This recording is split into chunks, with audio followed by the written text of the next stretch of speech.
Deixa o Espírito Santo fluir nesse lugar. Nós estamos em um tempo de guerra. Nós temos uma experiência sexta-feira e depois do que aconteceu conosco ali pós-célula, de uma pessoa tomada pelo inimigo, levada pelo inimigo para tentar um suicídio, que não conseguiu, e veio até a porta da célula, e abrir a porta aqui na casa dos meus pais. Estávamos eu, a pastora ali ainda conversando, e o inimigo olhava para nós e dizia assim: libera ele, me dá ele. Ele dizia: ele é meu, mas me libera ele.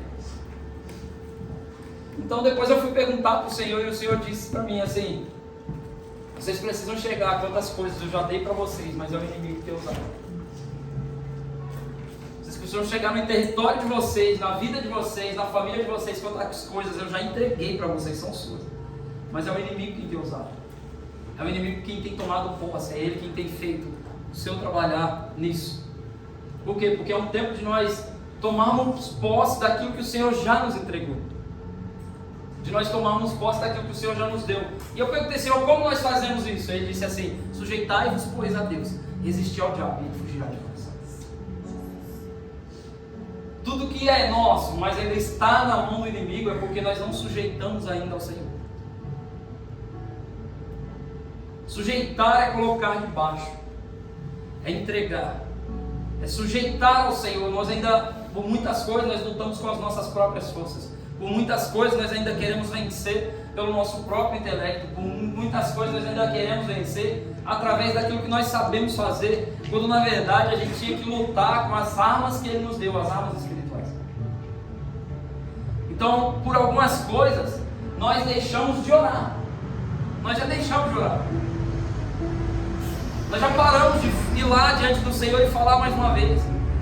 Quando Jesus falou da oração, Ele disse: a oração, irmãos, é como uma mulher que tinha uma causa e ela procura um juiz que era iníquo, que era um juiz que não ouvia ninguém, mas de tanto ela importuná-lo, eu julgaria a causa dessa mulher. Nessa parábola, Ele não estava comparando Deus a um juiz iníquo. Deus é um Deus justo.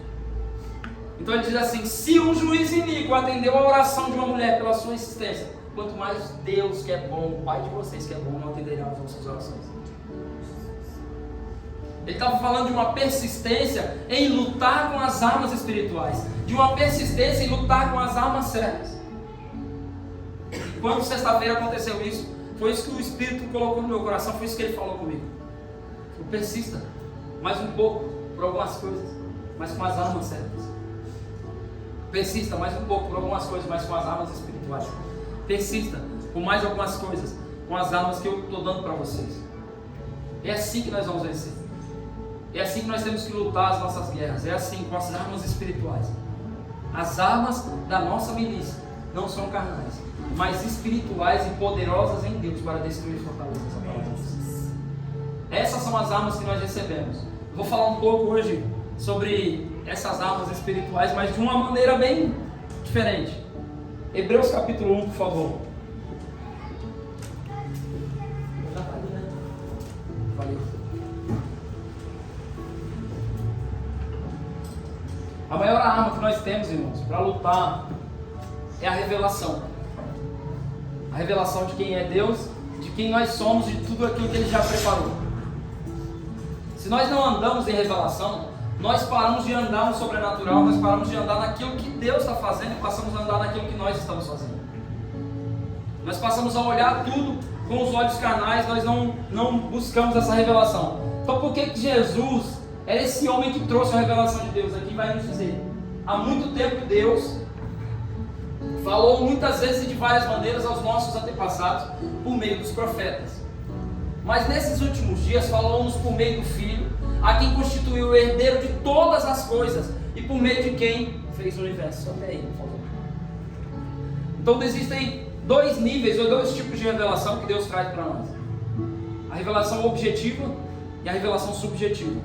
A revelação de Deus objetiva, ela fala de tudo que os homens sabem a respeito de Deus. Por isso que eu falei ontem, o pastor deu um pano de fundo para essa palavra, porque a revelação de Deus objetiva é a revelação que todos os homens têm de Deus. É a percepção que todo homem tem de Deus. independente dele conhecer a Deus ou não, independente dele conhecer a palavra ou não, todo homem tem uma percepção de Deus. Ele pode negar essa percepção, se dizer ateu, mas ele tem uma percepção de que algo maior está regendo o universo, que ele está movendo todas as coisas. Essa é a revelação objetiva. E nós não podemos andar só nela, na revelação objetiva, porque essa é uma revelação geral, é para todo mundo, é para todos. Então Deus, ele tem para nós uma revelação subjetiva, que é de dentro para fora. É a revelação que você não consegue nem sequer explicar, de como Deus te tocou. É como o pastor Eduardo fez aqui para a gente escrever uma frase. Todo mundo teve um pouco de dificuldade aí no início, de colocar no papel o que Deus fez para que você o percebesse. Como Deus te tocou para que você o percebesse, para que você o entendesse. A gente vai ter dificuldade de explicar isso, porque é de dentro para fora. É muito pessoal, é muito íntimo, é muito interno. Deus toca em um lugar onde ninguém tocou. Ele faz o que ninguém fez. Então, quando nós vamos explicar isso, como que a gente explica isso? Como é que a gente fala sobre algo que só Deus sabia que estava ali e Ele falou, e agora a gente tem que expressar? Essa é a revelação subjetiva. A revelação objetiva é a revelação que todo homem tem.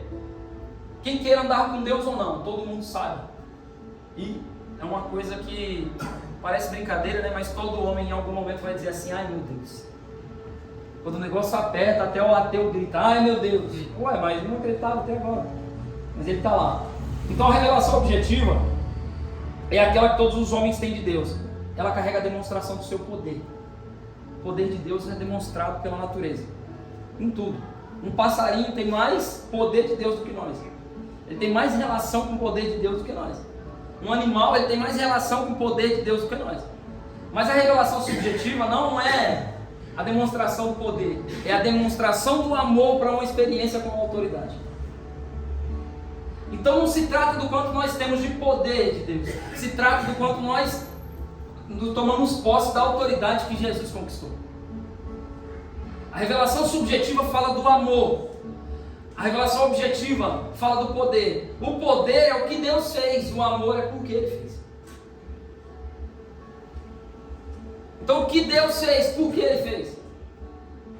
Deus fez todas as coisas, mas por que Ele fez todas as coisas? Durante 6 dias Ele trabalhou fazendo todas as coisas, mas depois Ele entregou ao homem. Então por que Ele fez? Porque Ele amava, porque Ele amou. E aí Deus fez todas as coisas para demonstrar, expressar o seu amor pelo homem. Então a natureza, que é uma ação de poder de Deus, até a natureza é uma demonstração de amor de Deus pelo homem. É uma demonstração do amor de Deus por nós. Essa é a revelação subjetiva que nós precisamos ter, porque senão nós andamos sem conhecê-lo, sem percebê-lo da maneira como Ele é de fato. Então aqui Hebreus vai dizer que Deus falou de diversas maneiras, aos pais, aos antepassados, mas nesse tempo Ele falou através do Filho, e o Filho é o quê? A expressão exata de quem Ele é.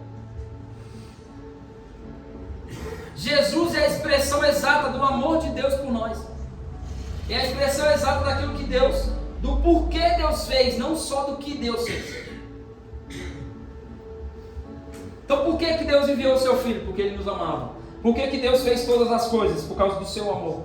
O seu amor com que Ele muito nos amou. Então o Salmo 19, ele vai dizer assim para nós: os céus manifestam a glória de Deus, o firmamento anuncia as obras das suas mãos, um dia faz declaração ao outro dia, e uma noite faz saber a outra. Não se ouve voz, nem som, mas há uma percepção de Deus, de que tem um Deus. Não se ouve som nem voz, mas a natureza faz uma declaração de que Deus é, de que Deus é amor. Essa revelação, ela é objetiva. A gente olha e beleza, nós estamos vendo Deus, nós estamos vendo esse céu, o mar, tudo que a gente olha para a natureza, a gente consegue ver Deus. Uma revelação objetiva dele. Vamos lá.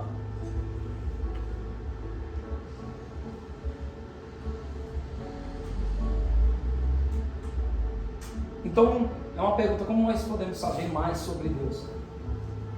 Se tem tanta coisa já falando a respeito dele. A questão é que a natureza não traz a voz de Deus. A natureza não fala. Eu não sei se você já parou para pensar nisso, irmão. Mas olha para todos os animais, tudo que tem aí. Eles não têm capacidade de dicção, de fala. Aí eu vou falar assim, o papagaio fala, mas não pensa. Ele repete. Então se Deus quisesse que a gente tivesse uma experiência com poder, a gente botava um monte de papagaio aqui e treinava eles falando. E eles saíam por aí falando. Imagina a experiência que o mundo ia ter com poder, abaixasse um monte de papagaio e começasse a falar, Jesus te ama. Experiência linda com poder, mas não tinha exercício de autoridade. O poder que Ele nos deu é para exercício de autoridade. Sujeitar a Deus. Sujeitai-vos, pois, a Deus. Resistir ao diabo. Para que ele fuja. Essa é a ideia. Então, buscando a revelação subjetiva que tem Deus em nossas vidas, que ela contém Deus aqui dentro, não é fora. É uma revelação interna. Essa revelação ela é mais profunda, íntima, e nela algumas coisas acontecem. Então a primeira coisa que acontece quando nós entramos na revelação subjetiva, ela revela a sua identidade, quem você é e para quê. Ele revela a nossa identidade. A revelação subjetiva de Deus não é objetiva. A revelação objetiva é para todos. Tem muita gente que já teve uma revelação objetiva de Deus, está vendo Deus, mas ainda não sabe quem Ele é, não encontrou propósito, não encontrou destino, não encontrou desígnio.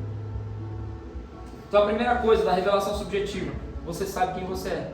O Senhor nos elegeu nele, Efésios capítulo 1, verso 4. Antes da fundação do mundo. Você foi eleito nele. Você foi escolhido por Ele antes da fundação do mundo. Agora, Deus não erra, irmão. Você concorda comigo que Deus não erra? Então Ele não errou conosco. Nós não somos obra do acaso.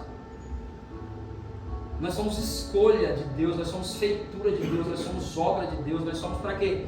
Para expressar a sua autoridade. Para sair de um lugar, porque é muito boa a experiência com poder.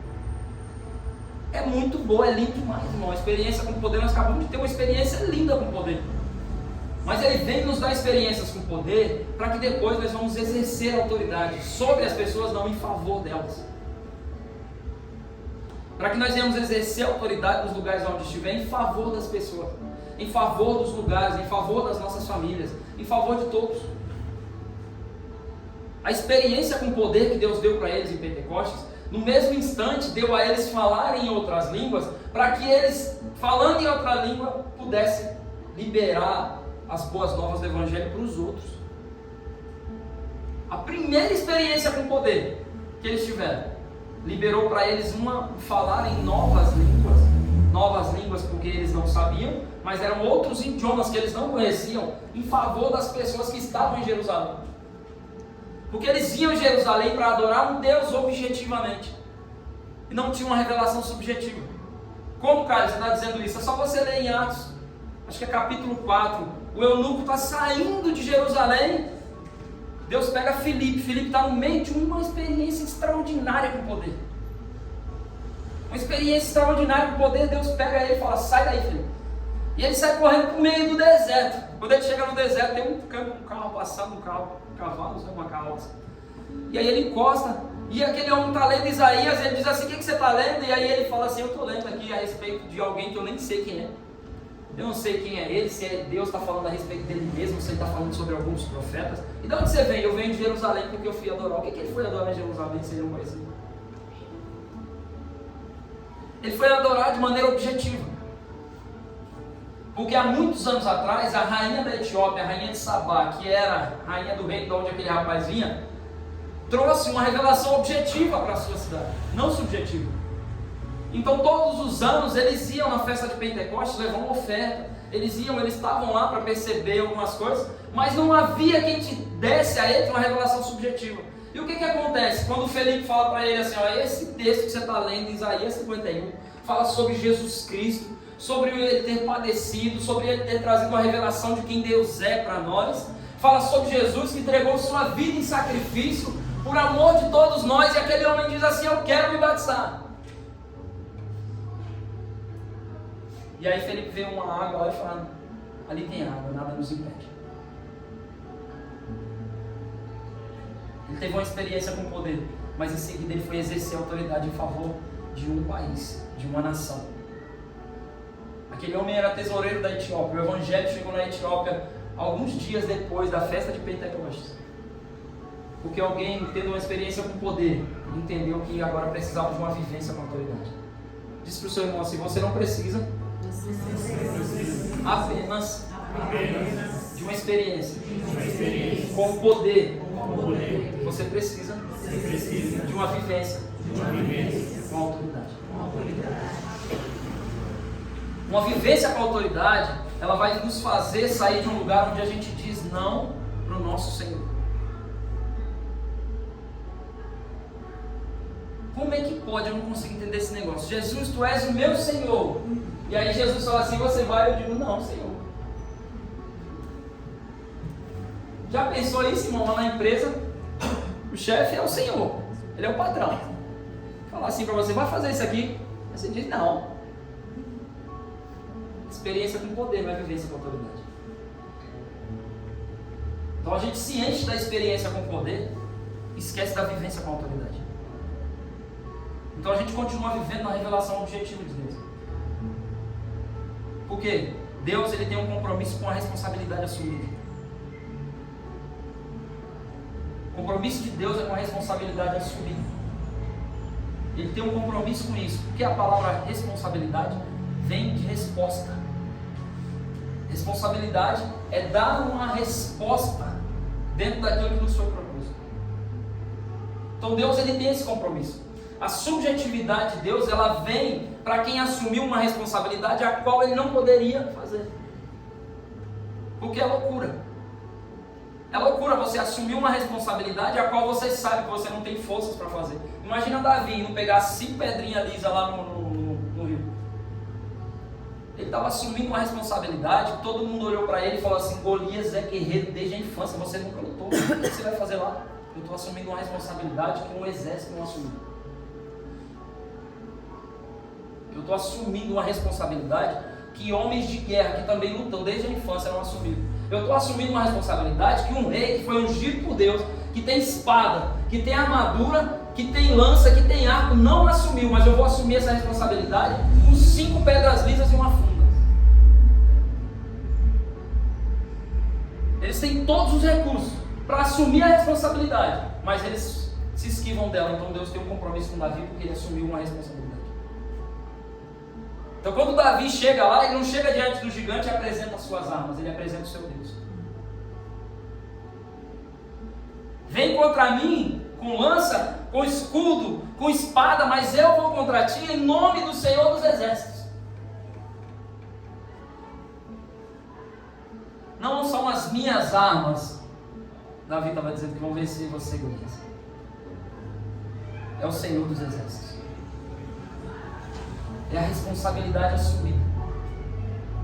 Davi assumiu a responsabilidade. Então nós íamos para a igreja, nós tivemos uma experiência com poder, e todas as vezes que nós saímos da igreja, a gente quer chegar lá e ter as coisas mudadas, porque nós agora temos poder.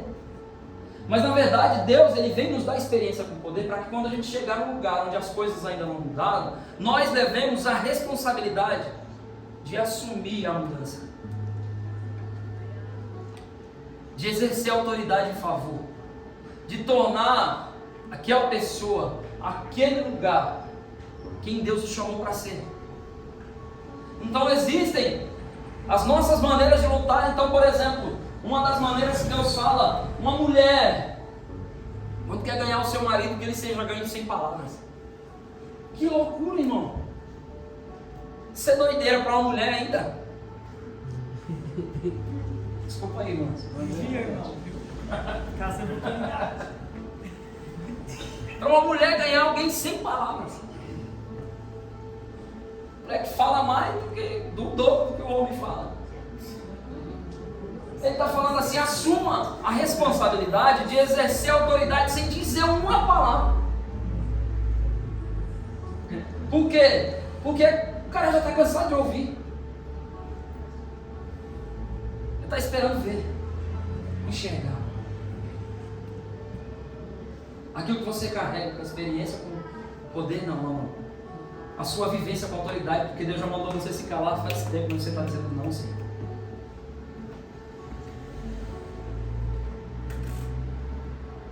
Lutar com armas espirituais. Lutar sem dizer uma palavra, irmão, é lutar com armas espirituais. É gastar todo o seu diálogo, o seu vocabulário na presença do Senhor. E quando chegar lá na hora, você está tão cheio de armas espirituais que você não precisa dizer nada. É assim, o Senhor vem fazendo essas coisas. Ele vem trazendo isso dentro de uma revelação subjetiva daquilo que você é, da responsabilidade que você assumiu sobre um lar, sobre um filho, sobre uma casa. Todos nós assumimos responsabilidade. Nós somos uma geração, muitos nessa geração não querem mais assumir responsabilidade por causa da ansiedade, do medo de assumir a responsabilidade e não conseguir cumprir com ela mais. Nós estamos vivendo o mesmo processo que os Estados Unidos e a Europa viveram, por exemplo, de cair a taxa de natalidade. São Paulo é a cidade com a menor taxa de natalidade do Brasil.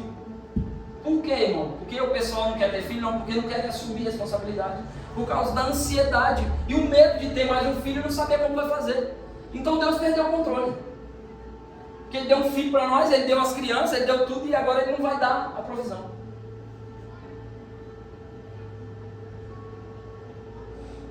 Então nós estamos lutando com as nossas armas. Nós estamos lutando com aquilo que nós temos. E não com aquilo que Deus nos deu. Então a revelação subjetiva é um chamado de Deus para que a gente saia desse olhar do mundo, que só vê Deus objetivamente. Que só olha para Deus com o olhar de quem vai nos dar poder. Pode esquecer, irmão. Porque Deus já nos revestiu de poder. Eles ficaram em Jerusalém até que foram revestidos de poder. E aí Pedro, cheio do Espírito Santo, diz assim: essa promessa diz respeito a vós, aos vossos filhos, aos que estão longe e a todos quantos o nosso Senhor chamou. Quem aqui foi chamado pelo Senhor? Amém. Então essa promessa diz respeito a vós. Jesus diz: fiquem em Jerusalém para que vocês recebam a promessa que de mim ouviste. E aí depois Pedro vai dizer assim: essa promessa diz respeito a vós, aos vossos filhos, aos que estão longe e a todos quantos o nosso Senhor chamar. Essa promessa diz respeito a nós. Nós já fomos revestidos do poder do Espírito Santo, nós só precisamos saber para quê. Nós só precisamos entender para quê, para nos posicionar dentro daquilo que o Senhor nos chamou para fazer. Por quê, irmão? É uma das grandes perguntas da internet para os pastores que as pessoas fazem. Qual é o meu propósito? O que eu tenho que fazer, Senhor?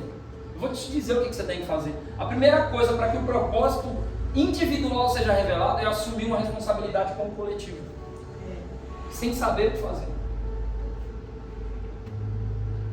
Deus, o que eu tenho que fazer? Pegar água ali, irmão, só. E quando você está fazendo algo para Deus, Ele começa a revelar quem você é nele. Eu me lembro quando eu cheguei na igreja, estava um negócio meio bagunçado. Não tinha ninguém para ficar no som assim, a mesa ficava exatamente assim, do lado do altar. E eu fazia uma oração para Deus, eu dizia: Senhor, me faz útil na tua obra. Eu quero ser útil ao teu reino. Mas eu não tinha experiência com Deus para receber uma revelação completa. Imagina só se Deus revelasse tudo que a gente ia passar. Se Deus revelasse tudo que a gente tinha que fazer, e fazendo o que nós iríamos passar, quem ia querer o caminho? Nós abandonaríamos o caminho no início da revelação. Então a revelação de Deus ela é gradual, porque o corpo é que significa a parte, não é a parte que significa o corpo. Não é a mão que dá significado ao corpo todo, é o corpo todo que dá significado à mão. De que adianta uma mão sem corpo? De que serve? Não serve de nada, irmão. De que serve um pé sem corpo? O corpo, a parte é significada por ela fazer parte do corpo e cumprir o seu desígnio no corpo, mas eu não sei qual ele é, então faz até que Deus te revele. Então participa até que Deus te revele, participe em favor do corpo. Por que nós queremos saber por que eu quero saber qual que é o meu propósito? Por que eu quero saber qual que é o meu propósito? Porque eu estou pensando em mim, não estou pensando no todo. Então eu produzo a minha desculpa, eu não sei qual é o meu propósito, eu não faço nada, porque eu não vou fazer nada pelo corpo enquanto eu não souber qual é o meu propósito. Mas o propósito é coletivo. A revelação de Deus é coletiva. Todo lugar aonde um se destaca dos outros já perdeu o propósito. Porque ele quer que todo o corpo signifique a ele mesmo. É por isso que a igreja está muito perdida, porque líderes encontrando o seu significado no corpo e não dando significado ao corpo. Não encontrando o seu significado no todo. É por isso que vai se perdendo as coisas, porque a experiência com o poder nos leva a querer ser superior aos outros. E aí nós queremos ser o sacerdote de todos os irmãos. Mas existe uma teoria, um estudo teológico que chama assim o sacerdócio de todos os santos. E o sacerdócio de todos os santos revestiu você de autoridade. Eu não sou o seu sacerdote, você é sacerdote sobre si mesmo, sobre a sua casa. Você é sacerdote. Ah, mas os homens são sacerdotes? Não, todo mundo aqui é sacerdote. Todos foram revestidos de autoridade. Todos foram revestidos de autoridade para levantar altares. Aonde chegarem ao sacerdócio é de todos os santos. Não existe um só sacerdote. Ah, nós estamos exercendo um sacerdócio dentro do trabalho aqui. Amém, irmão. Pode fazer a comparação, tá lindo, é bonito, legal. Mas você também é sacerdote. Porque dizer assim, eu tenho um sacerdote, eu tenho uma cobertura, virou só uma ideia para quem não quer assumir responsabilidade. E como eu sempre digo, então as pessoas ficam procurando o culpado e Deus fica procurando o responsável. Quem vai se responsabilizar? Ele olhou para Isaías capítulo 6, e Isaías já tinha escrito 6 capítulos do livro, revelação objetiva. E os 6 capítulos anteriores do livro de Isaías diz assim: ai de ti, Egito! Ai de ti, Etiópia! Ai de ti, ai de ti! Ele vai dizendo ai de ti para as outras nações, mas quando ele olha para Deus, ele grita assim: ai de mim! Porque eu vi dentro de mim que eu sou um homem de lábios impuros, um homem de impuros lábios, eu habito no meio de um povo impuro. Então Deus grita: e quem irá por mim? Porque o povo é impuro, mas eu quero enviar alguém para purificá-lo. Então Isaías grita: eis-me aqui, Senhor, envia-me a mim. E toca nos lábios de Isaías. Por quê? Porque na revelação subjetiva, Isaías viu a única coisa que o atrapalhava de ser quem Deus queria que ele fosse. Eram os seus lábios impuros. O que ainda é impuro em nós, irmão? Na revelação subjetiva nós vemos o que ainda é impuro em nós, e é aí que ele toca. Deus toca na verdade que nós levamos diante dele.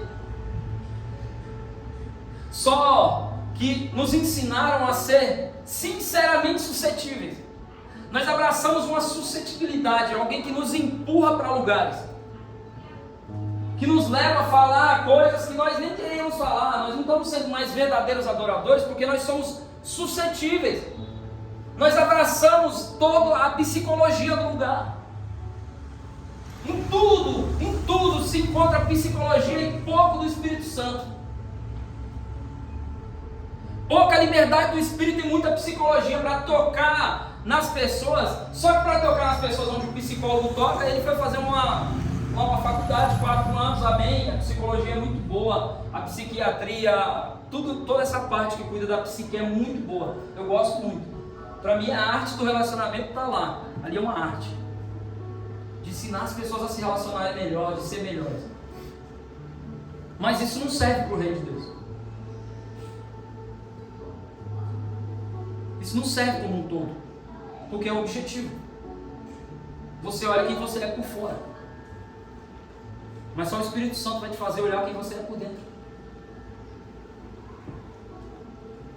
Então nós vamos ficando suscetíveis, nós vamos sendo empurrados para esse lugar de uma revelação objetiva, e a gente chega na presença de Deus, e aí a gente faz o que Jesus falou: não sejam como os pagãos, repetindo palavras, rezando sempre, repetindo as mesmas orações. Não sejam como eles, vem para ter um relacionamento. Vem para falar para mim. Fala para mim. Eu quero ter um relacionamento com você, eu quero tocar no seu coração, eu quero mudar a sua vida, mudar a sua história. Deus. Aleluia. Se tiver que chorar, irmão, chora. O que tiver que fazer na presença, faz. Então Deus, Ele não está querendo um povo sinceramente suscetível, Ele está querendo um povo verdadeiramente sensível. Porque o sinceramente suscetível, ele vai chegar num lugar e vai esperar um bom culto para receber a presença de Deus, para perceber a presença de Deus. E aí a gente tem que ficar inserindo diversas coisas. A gente muda a cor do lugar, a gente coloca as luzes, apaga a luz, faz um monte de coisa para substituir aquilo que nós perdemos, que é o Espírito Santo. Porque nós queremos tocar as pessoas e tornar elas suscetíveis. Então quando ela chega no lugar, que ela olha para aquela atmosfera do lugar, ela acha que o Espírito Santo já está ali. E ele já foi embora faz tempo.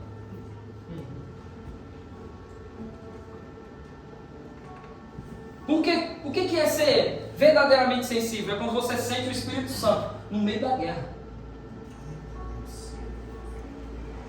É quando você percebe que o Espírito Santo está com você no meio do problema, no meio da situação, no meio da tempestade.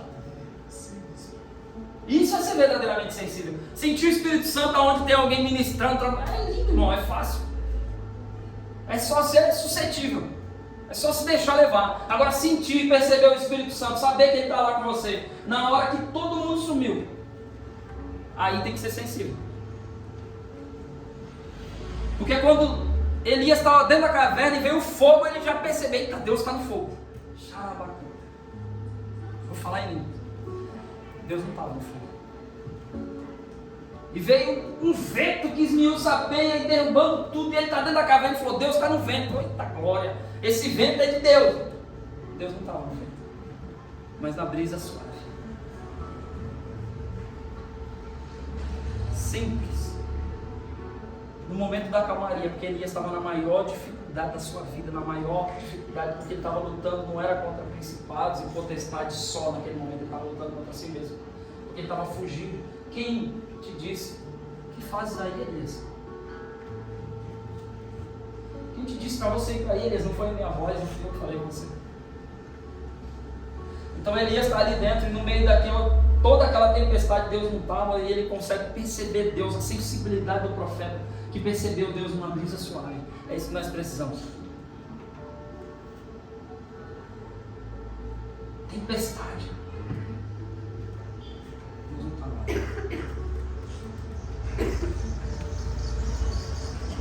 Nós estamos querendo ver Deus em coisas grandes. Nós estamos querendo ver Deus mover grandes coisas, coisas extraordinárias em nosso favor, quando Deus está querendo que a gente mova pequenas coisas em favor dos outros. O apóstolo Luiz Germino diz uma coisa: mova pequenas coisas que movem grandes coisas no mundo espiritual. Mexa-se, mova-se em pequenas coisas no mundo físico que movem grandes coisas no mundo espiritual. É uma revelação subjetiva, é algo que vai fluir de dentro para fora. O reino de Deus está em vós, para de procurar fora o que Deus colocou dentro. É parar de buscar fora o que Deus colocou dentro, porque Ele já está dentro de nós. Ele está nos chamando para esse lugar onde a gente busca isso, aquilo que Ele colocou dentro. Talvez alguém quis te moldar a partir de todas as coisas de fora, e aí quando você está totalmente moldado, as coisas que acontecem fora, você fala: agora eu estou bonito, eu posso ser o que Deus mandou. Mas na verdade, isso roubou a sua identidade. Isso rouba a nossa originalidade. Por isso que a gente aqui não ensina doutrina. A gente é uma igreja sem doutrina, não é uma igreja bagunçada, não. Se nós precisarmos corrigir, nós vamos corrigir, mas primeiro a gente deixa que o Espírito Santo fale. Bom senso cabe em todo lugar. Então, por que a igreja fica falando da roupa que tem que vestir? Porque não fala de bom senso. Você sabe para onde você está indo, irmão? Então coloca uma fantasia e vai trabalhar segunda-feira. É a mesma coisa. É bom senso. Se a gente percebe que alguém não tem ainda um bom senso para si, ele chama devagarinho, deixa o Espírito Santo moldar. Ele vai vendo como os outros se vestem, ele vai vendo como os outros falam, ele vai vendo como os outros se comportam, ele vai vendo como o Espírito Santo trabalhou na vida do outro, e esse ver como Deus fez na vida do outro vai moldando. Ninguém precisa dizer, deixa o Espírito Santo trabalhar. Mas aí a gente fica brigando porque olha o tamanho da roupa, que não sei o que, e essas coisas, e a gente vai perdendo de fato o que o Espírito Santo quer fazer. Então não precisa subir no altar e ficar falando algumas coisas que a gente já sabe. O que nós precisamos fazer é ir para o lugar onde o Espírito Santo nos chamou para estar. E para isso nós temos que abandonar toda a revelação objetiva que nós tivemos de Deus. Parar de olhar com os olhos da objetividade do que nos ensinaram lá atrás. É abandonar o passado de alguém que quis nos moldar uma revelação objetiva, uma revelação humana. Que olhava para você a partir do quanto você está alinhado ao ensino objetivo. E não o quanto você está fluindo numa revelação subjetiva, interna, daquilo que está saindo de você, que é original. Que ninguém pode copiar. Porque ninguém tem, Deus colocou só em você. E o que está dentro de você vai tocar pessoas que só você pode tocar, que eu não posso. O que está dentro da sua vida, o que Deus colocou sobre a sua vida, dentro de você, vai tocar lugares que eu não posso tocar, porque Deus não colocou dentro de mim. Então quando você assume essa responsabilidade, você está trazendo para fora aquilo que Deus colocou dentro de você, em favor dos outros. Ah, são quantos, irmão, para quem eu vou pregar? São quantos para quem eu vou falar? Não sei. Se você ganhar uma alma, já está lindo.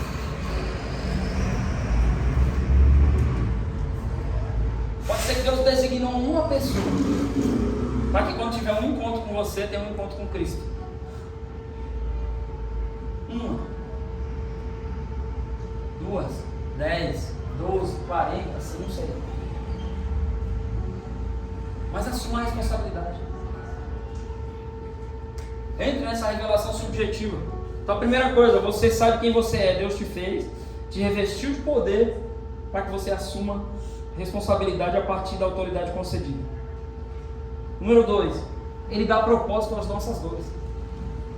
A revelação subjetiva de Deus. Deixa eu ver a hora aqui. Até 3 horas, tá, irmão? Acabando. A revelação subjetiva de Deus, Ele dá propósito às nossas dores.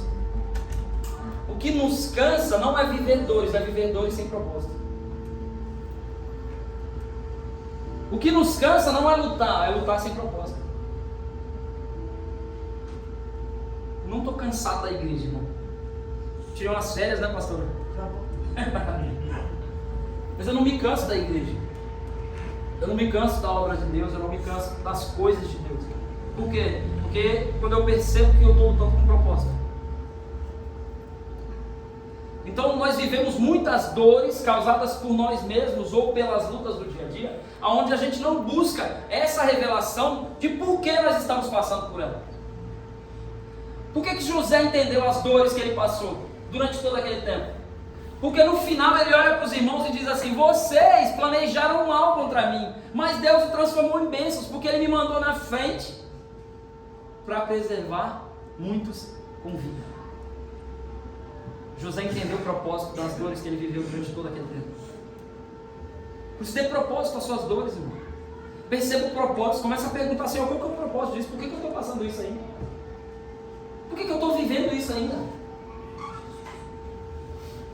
Por que isso ainda acontece comigo? Por que ainda acontece dentro de mim isso? Por que isso ainda vem à minha mente? Tem um propósito para essa dor, irmão. Deus não toca em você sem propósito. Deus não permite nada sem propósito. Deus não deixa que nada aconteça sem propósito. Tudo isso esconde um propósito. Talvez não agora, mas Ele vai revelando gradativamente por quê. E o Espírito Santo está lá com você, consolando. Sabe quando Jesus está orando no Getsemane e Ele está dobrado os joelhos ali? E a palavra diz que um anjo veio ao lado de Jesus e o consolava. Para quem que é o consolo, irmão? Qual que era o consolo do anjo? Não tem jeito. Ele não vai apartar de você o cálice. Esse era o consolo. Esse é o consolador, o Espírito Santo que nos consola. Não tem jeito. Se você não der propósito dessa dor, você não vai sair dela. Porque o Espírito Santo é um consolador que fala a verdade para nós. Não é alguém que vem passar a mão na cabeça e falar assim: não, filhinho, calma. Fica aí mesmo. Não. Dê propósito às dores. Qual é a dor que você está passando? Qual é a dor? Toda dor esconde um propósito. Agora a dor, ela esconde um propósito individual. O que Deus quer transformar em você por causa dos outros. Então quando José percebeu que todas aquelas dores que ele tinha vivido não era só por causa dele, não era só porque, imagina só, você acorda de manhã, senta à mesa com seus irmãos, com seus pais, com sua família, levanta e diz assim, isso numa sociedade patriarcal onde já tinha definido, a partir do nascimento quem receberia herança? Era o nascimento, então Rubem era o primogênito. Mas ele senta na mesa e fala assim, eu tive um sonho, onde os meus irmãos, ele não fala os irmãos, mas ele fala assim, onde os feixes dos meus irmãos, dos meus pais se dobravam ao meu no meio da plantação. Eu sou o primogênito desse negócio aqui. Não é Rubem. Acabou o sonho, não. No outro dia ele levanta de novo, o menino todo alegre. Vão se prostrar para mim. Vão se prostrar para mim, eu sou o cara. Ele levanta e fala, eu tive um sonho onde 11 estrelas, a lua e o sol se prostravam a mim. Jacó, dentro da revelação objetiva, fala assim, que sonho é esse? Por acaso, com efeito, eu, sua mãe e os seus irmãos nos prostraremos a ti, José? José queria aquele sonho, irmão. Até eu queria. Eu ia correr atrás dele. Só que José não estava entendendo que era se prostrar perante a ele, mas que ele tinha que passar por um processo, para que quando as pessoas se prostrassem, ele se prostrasse também. Olha para a Bíblia Sagrada, você vai ver, durante todo o período dos reis, reis de pé e profetas de joelho. Você ajoelha, profeta. Colocava os profetas nos calabouços, presos. Mas quando Natan chegou em Davi, você vai ver um profeta de pé e um rei de joelhos. Esse homem é você, Davi, que matou a ovelha que você não devia ter matado, que fez coisas que não devia ter feito, então Davi se prostra.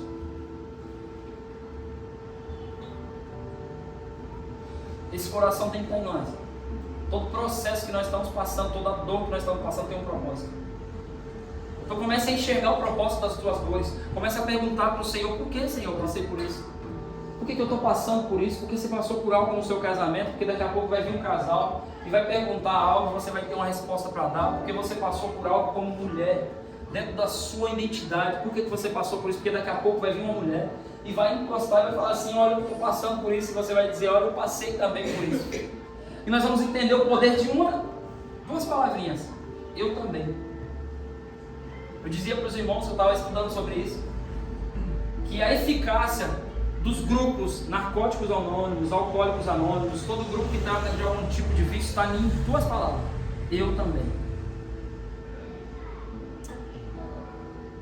Porque todos ali, todos os que estão ali, podem dizer para o outro que está relatando a sua dor, eu também já passei por isso. Não é o poder do eu sei como você sai disso, não é o poder, eu também passei por isso. Eu não sabia como sair, mas o Espírito Santo me tirou de lá. A igreja dos iguais é a igreja onde as pessoas entram para ouvir eu também. Não é a igreja onde as pessoas entram para dizer eu sei como fazer. Eu não estou pregando aqui porque eu sei como fazer, irmão. Eu estou pregando exatamente porque eu não sei como fazer. Eu estou partilhando a palavra de Deus, daquilo que Ele falou para nós, não é daquilo que Ele falou para vocês. Se Ele me deu um dom e eu não exercer esse dom, de que adianta? Ele me deu um dom. Eu nunca fui para uma escola aprender a falar. Eu nunca entrei numa escola para fazer um esboço, aprender a fazer um esboço. Eu nunca fui para um lugar para alguém me dizer, ó, assim que você vai ler, cara, é assim que você vai elencar os versículos, é assim que você vai falar. E quando eu comecei a falar, quando eu comecei a aprender a respeito de Deus, as pessoas diziam, você tem um dom. Eu dizia, então amém, porque dom é Ele que dá, não sou eu que busco. Não sou eu que pego lá na prateleira que eu quero e uso. Então é o que Ele fala para nós, eu só sou a ferramenta, como o pastor diz, eu sou só o martelo que vai bater o prego aqui hoje. Não há superioridade em quem entrega. sobre quem recebe. Não há, nós somos a igreja dos iguais. E quando alguém diz assim, eu pequei, aí eu daqui de cima vou gritar, eu também. Eu errei, mas eu estou de pé, porque ele me levantou. Essa é a igreja dos iguais. É a igreja onde você não encontra a superioridade. Foi feita uma pesquisa há pouco tempo, perguntado aos jovens o que eles procuravam na igreja, e a resposta é estarrecedora: nós procuramos verdade. Nós procuramos pessoas reais, nós não estamos encontrando mais pessoas. Nós estamos encontrando super-heróis, seres superiores, que sabem tudo, que têm tudo, que sabem como resolver todas as coisas, casamentos perfeitos, que não existe, vidas perfeitas, caráter aprovado. E os jovens dizem assim, mas essa igreja não serve para nós, porque o meu caráter ainda não é aprovado. Eu ainda não tenho uma vida perfeita, eu vi os meus pais brigam ainda, o casamento deles não é perfeito. Eu não tenho um modelo de casamento, eu não tenho. Então eu não quero essa igreja. Nós procurávamos perfeição, porque a nossa vida foi moldada pelos contos de fadas. Então a gente vinha para a igreja procurando perfeição. Mas a vida dos jovens, ela está sendo moldada, sabe por quê, irmão? Pelo feed do Instagram. Está sendo moldada lá por alguém que tirou a maquiagem e agora mostra a sua realidade. Está sendo moldado pelo history, não pela novela da Globo. A nossa vida foi moldada pela novela da Globo. A gente passava horas e horas assistindo. As famílias perfeitas, as vidas perfeitas, as pessoas perfeitas. Todo mundo é bonito, todo mundo é lindo, todo mundo sabe o que falar na hora que tem que falar alguma coisa. Diálogos montados, a gente viu tudo isso. E aí quando nós íamos para a igreja, nós íamos buscando o quê? Aquilo que nos moldou. Mas os jovens de hoje, na sua grande maioria, eles estão vindo buscar outra coisa. Porque eles estão sendo moldados, é claro, lá no Instagram, no TikTok, no YouTube, tudo isso tem muita mentira também, tem muita coisa. Mas tem pessoas que tiraram a maquiagem literalmente das suas vidas e foram para lá mostrar o seu dia a dia. Foram mostrar a sua realidade, foram mostrar como as coisas acontecem, como as coisas são. E eles estão vendo isso, então quando eles vêm para a igreja, eles vêm buscar isso. Verdade, realidade. Eles não vêm buscar uma fantasia. Nós buscamos fantasia, nos deram. E é uma geração da igreja dos anos 80 para cá, dos neopentecostais, irmão, que é a pior geração de cristãos que já existiu. É a geração mais fraca de cristãos que já existiu. Não é os jovens. Preste atenção, não são os jovens que são a geração Nutella, somos nós. Somos nós que vimos homens deturpar o evangelho e não nos levantamos. Fomos nós que vimos eles falarem o que queriam e não perguntamos se estava na Bíblia ou se não estava. Fomos nós que fomos suscetíveis a essas coisas.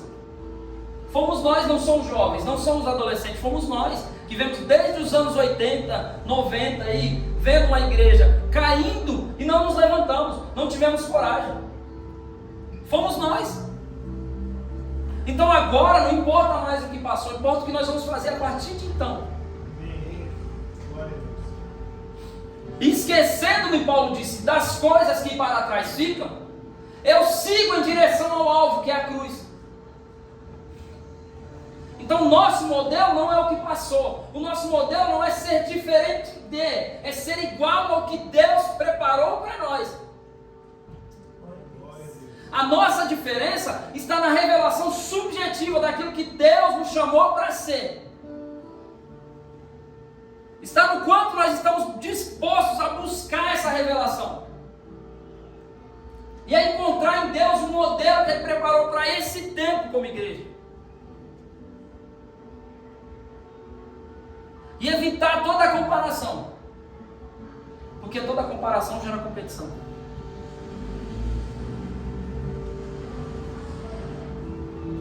Então nós não nos compararemos a ninguém, eles que se compararão a nós. Quem quiser competir conosco vai se comparar a nós. Mas nós não nos compararemos a ninguém. Ah, porque nós somos superiores? Não, nós só temos uma revelação. Paulo, você é superior? Eles diziam, não, ninguém me importune, porque eu trago no meu corpo as marcas do Evangelho de Cristo.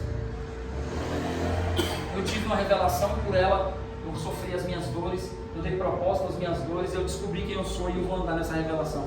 Último tópico para a gente acabar, meio-dia, hein? Quem está com fome?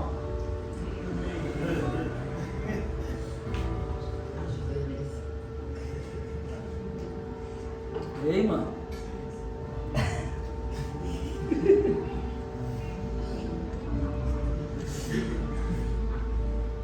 Glória a Deus. Nunca será fácil o dia mau, o dia da aflição. Dias de dificuldade nunca serão fáceis. Jesus não nos chamou para facilidade. Ele nos chamou para a guerra. Vocês cuidam, ele disse, que eu vim trazer paz. Vocês pensam que eu vim trazer paz? Eu vim trazer guerra. Eu vim trazer guerras, mas eu vim trazer guerras com propósito. Porque ninguém está isento de guerras, ninguém está isento de lutas, ninguém está isento de dificuldades, ninguém está isento de aflições. A questão é, qual é o propósito de Deus? Por que eu estou passando por isso? O último, ele revela o caminho que devemos andar. O Senhor é justo e bom, Salmo 25, verso 8. Por isso mostra aos pecadores o caminho que devem andar. O Senhor é justo e bom. Por isso ele nos mostra o caminho que devemos andar. Jesus nos revelou o caminho. Deus revelou Jesus como o caminho. Perdão. O Senhor nos revelou Jesus como um caminho para Ele.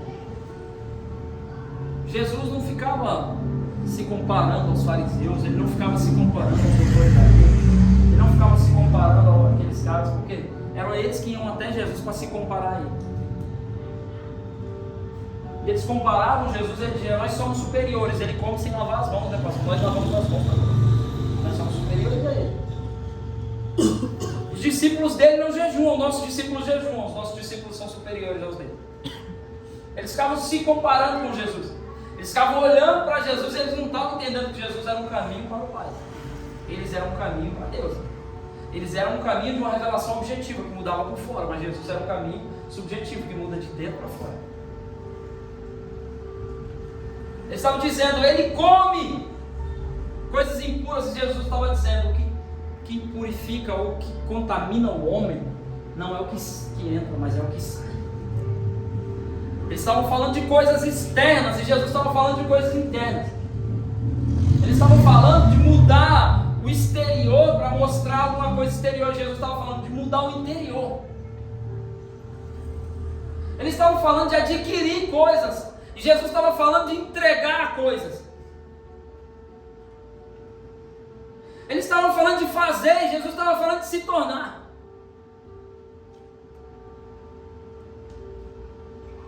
Mas eles ficavam se comparando com Jesus.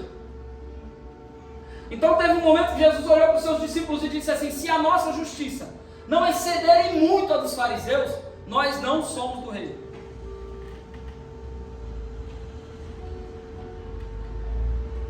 Se nossa justiça, se o caminho de justiça que nós estamos trilhando não excederem muito o dos fariseus, excederem muito, não for muito superior em obras, em feitos, em mudança de vida, em transformação, não vai dar certo.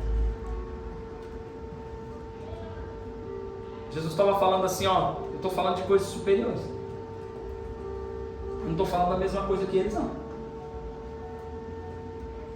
Eu não estou falando de um evangelho de prosperidade.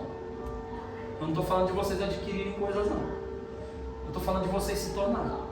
Quando Deus chegava à tarde no jardim, Ele não vinha contabilizar o quanto Adão colheu, Ele vinha ver quem Adão se tornou. Ele vinha perguntar para Adão, quem você se tornou hoje, Adão? Qual foi a sua experiência? E ele conversava com Adão e Adão falava para ele sobre as coisas do jardim. Foi nisso que o inimigo trabalhou. O inimigo veio e disse para ela, você vai se tornar.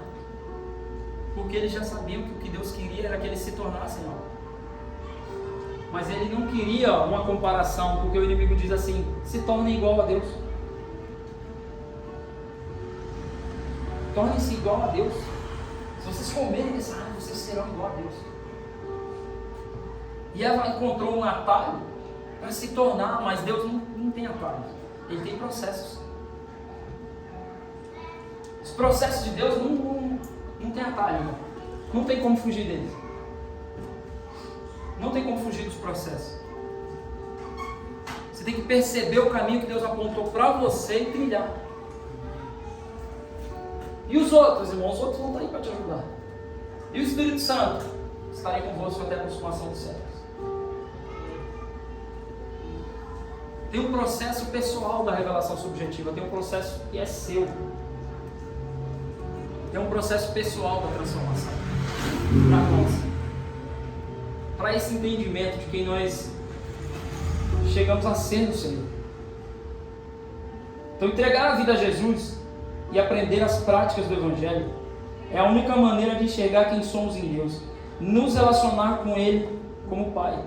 Jesus é o alvo de toda busca, o preenchimento de todo vazio e o fim de todo questionamento quanto ao amor e à natureza de Deus Pai. É Jesus.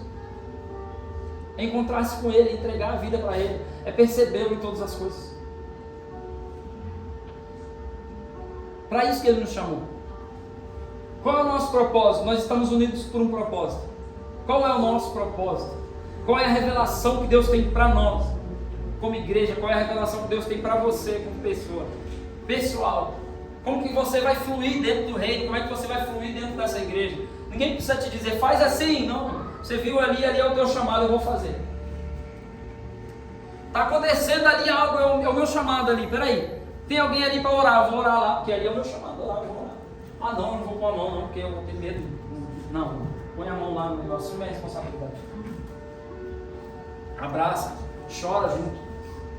Ah, o meu chamado, precisa de alguém ali, eu vou lá, vou cumprir isso aí, eu vou assumir essa responsabilidade. Não sei se é meu chamado ali, eu não sei se é meu chamado ali, eu não sei se eu não sei qual que é ainda, eu não entendi ainda, eu não percebi ainda, mas eu estou disposto a assumir a responsabilidade, para que Deus, eu assumir a responsabilidade, Ele tenha um compromisso com a responsabilidade que eu assumi. Amém.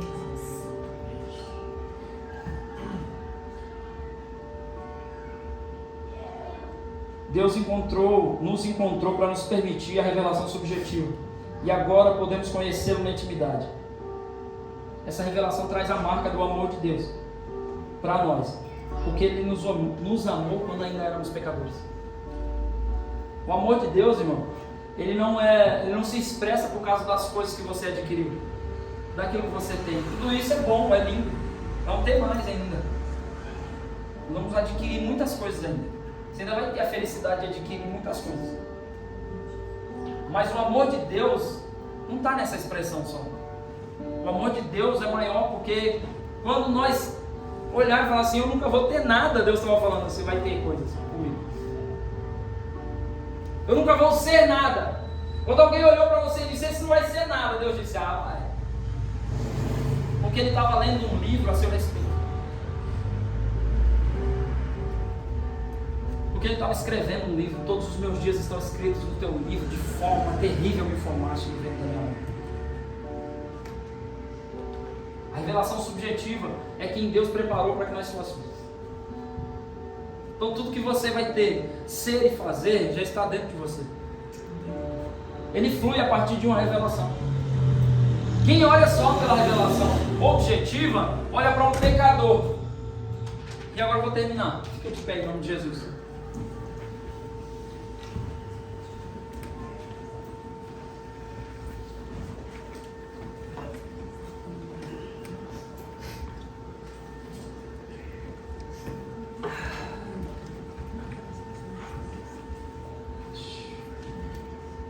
Na revelação objetiva, Jesus é o filho da Maria. Mas na subjetiva, Ele é Cristo, Filho do Deus vivo. Na revelação objetiva, nós somos perdedores, fracos. Mas na revelação subjetiva, nós somos mais do que vencedores. Na revelação objetiva, não havia em Jesus beleza alguma que nos atraísse. Mas na subjetiva, nós o adoramos na beleza da sua santidade. É sair de um lugar, de um olhar humano para um olhar espiritual. Na revelação objetiva, nós herdamos a culpa. Mas na subjetiva, nós herdamos a graça. Douglas Gonçalves diz, eu não estava no jardim e herdei a culpa. Parece-me injusto. Mas eu também não estava na cruz e herdei a graça. Você consegue entender isso, irmão? Que Deus ele tem para nós sempre uma revelação maior. sempre do que os nossos olhos podem ver, que olhava para Jesus e dizia, não havia beleza nenhuma que nos atraísse. Mas a palavra está dizendo assim, adorem-o na beleza da sua santidade. Que olhava para ele o derrotado na cruz, mas em Cristo Jesus nós somos mais do que vencedores, por causa do seu amor com que muito ele nos amou. É diferente. Na revelação objetiva eu me vejo como indigno da presença do Pai. Na subjetiva eu entro com ousadia no Santo dos Santos. Muda a mente. Porque de maneira objetiva nos mantém no lugar de visão carnal limitada em relação a nós, aos outros e à Trindade. E nesse tempo nós precisamos mergulhar numa revelação subjetiva de quem é Cristo, de quem é Deus, de quem é o Espírito Santo, de quem nós somos. Em nome de Jesus. Esse é o nosso chamado, irmãos. Uma revelação subjetiva. Uma revelação superior. Uma revelação maior. De conseguir enxergar sempre o que é maior. Nós somos chamados para algo maior. Nós somos chamados para fazer coisas maiores. Jesus disse, olha, eu estou indo. E vocês que creem em mim, coisas maiores farão. Em nome de Jesus, feche seus olhos. Pai, ainda na tua presença eu quero te agradecer por essa oportunidade de ministrar a tua palavra. Que ela encontre hoje, em nome de Jesus, um solo fértil, uma terra boa. Senhor, eu te peço que o Senhor nos incomode a entrar nesse lugar onde o Espírito Santo flui, onde a revelação flui. Incomode essas pessoas, Senhor. Libera uma palavra de autoridade. Incomode, tire o sono. Senhor, coloque eles em dificuldades para fazer coisas sem ti. Em nome de Jesus. Em nome de Jesus, faça com que eles não consigam explicar algumas coisas sem a tua revelação. Em nome de Jesus, coloque-os em lugares, Senhor, onde as coisas carnais não valem nada. Leve-os, Senhor, até pessoas onde o homem não pode mais resolver. E dê a eles, dê a nós, Senhor, palavras de sabedoria. Dê a nós, Senhor, em nome de Jesus, palavras que rompem no mundo espiritual. Em nome de Jesus, dê a nós, Senhor, em nome de Jesus, aquilo que o homem não pode dar, aquilo que os olhos não viram, os ouvidos não ouviram, o que não subiu ao coração do homem. Nós queremos entrar nesse lugar, Senhor, aonde essas coisas estão guardadas. A tua palavra diz, Senhor, que a revelação do Senhor é para os íntimos. Nós queremos essa intimidade contigo, Espírito Santo. Por isso nos limpa hoje, Senhor, de toda a formação que o passado trouxe, que nos moldou a uma revelação objetiva, baseada nos homens, onde nós tirávamos o nosso parâmetro por causa daquilo que fazíamos, Senhor, alinhados a visões humanas, e nos leva para esse lugar, Senhor, em nome de Jesus, aonde é a revelação subjetiva daquilo que o Senhor é e de quem nós precisamos ser. Forma-nos como verdadeiros adoradores sensíveis à tua presença, Senhor, sensíveis à tua presença, Espírito Santo. Em nome de Jesus, toca as nossas vidas, toca-nos, Senhor, toca-nos com teu poder, com teu amor, mas nos leva a esse lugar de vivência com a tua autoridade. Autoridade em favor dos nossos irmãos, em favor desse bairro, em favor dessas famílias, Senhor, em nome de Jesus. Em favor dos lares onde nós ainda vamos entrar. Nós amarramos todo valente dos lares que nós vamos entrar. Ainda essa semana nós vamos entrar em lares, Senhor, e nós amarramos todo valente. Nós amarramos todo valente. Em nome de Jesus, Espírito Santo, vai na frente. A tua palavra diz que ao menor sinal de perigo, o Espírito Santo arvorará a sua bandeira. Espírito Santo, levanta a sua bandeira nos lares onde nós vamos entrar durante esses dias. Em nome de Jesus, levanta a sua bandeira lá, Senhor. Em nome de Jesus, faz uma declaração. Em nome de Jesus. Se eles estão se preparando para a guerra, nós também estamos. Se eles estão se preparando para a guerra, nós também estamos. Mas nós não vamos com armas carnais, não, Senhor. Nós vamos em nome do Senhor dos Exércitos. Nós vamos em nome do Senhor dos Exércitos. Nós vamos, em nome do Senhor dos Exércitos, os lares que nós vamos entrar nessa semana, em nome de Jesus, cada lar já seja tocado, que eles percebam o Senhor, porque haverão lutas durante essa semana, nos lares onde nós vamos entrar, haverá resistência, mas nós também vamos resistir, Senhor. Nós também estamos aqui como um exército para resistir. Em nome de Jesus, nós resistimos ao espírito de enfermidade nas nossas casas. Nós resistimos, Senhor, em nome de Jesus, a toda depressão nas nossas casas, a todo espírito de medo. Senhor, em nome de Jesus, a todo falar do inimigo. Senhor, nós resistimos, nós fechamos os nossos ouvidos. Em nome de Jesus, em nome de Jesus, em nome de Jesus, nós resistimos agora, Senhor, pelo poder do Teu Espírito Santo. Reveste-nos de autoridade. Reveste-nos de autoridade, Senhor, em nome de Jesus. Eis que vos dou autoridade, assim diz o Senhor. Eis que vos dou autoridade para pisar serpentes e escorpiões, para expulsar demônios, para curar os enfermos, para perdoar pecados. Eis que vos dou autoridade. Me é dada toda a autoridade no céu e na terra. Nós tomamos posse dessa autoridade, Senhor. Revestimos-nos de toda a armadura de Deus. Não faltará nada. Não faltará nada. Nós estamos revestidos de toda a armadura. Toda a armadura. Toda a armadura, Senhor. Em nome de Jesus. Nos dá essa revelação. Não só excluir nessa revelação, Senhor. Em nome de Jesus, nós queremos orar por todas as atividades da igreja que virão. Que flua a tua revelação no café de mulheres, Senhor. Toca as mulheres desse lugar. Que o Senhor já mostre para essas mulheres quem é que precisa ouvir a mensagem que o Senhor já preparou para aquele dia. Oh, Senhor, que nós andemos nas obras que de antemão o Senhor preparou para que andássemos nelas. Mostra, Senhor, quem precisa estar. Já vai tocando os corações de quem precisa ouvir. Em nome de Jesus, vai trazendo, Senhor, as mulheres para esse lugar. Nós oramos pela vida dessas mulheres que estão aqui, exercendo essa autoridade em nome de Jesus. Nós repreendemos toda a retaliação na vida emocional, na vida sentimental. Em nome de Jesus, nós repreendemos agora toda a retaliação. Eu te dou uma ordem, em nome de Jesus. Bata em retirada. Porque é na paz, Senhor, é na paz que se semeia. É na paz que se semeia o fruto da justiça. É na paz que se semeia o fruto da justiça. É um tempo de paz. É um tempo de paz para que possamos trabalhar, Senhor, em nome de Jesus. Não, nós não queremos uma trégua para o inferno. Nós queremos a paz que o Senhor pode dar. Em nome de Jesus, é em paz que se semeia o fruto da justiça. Em nome de Jesus. Em nome de Jesus. Em nome de Jesus, nós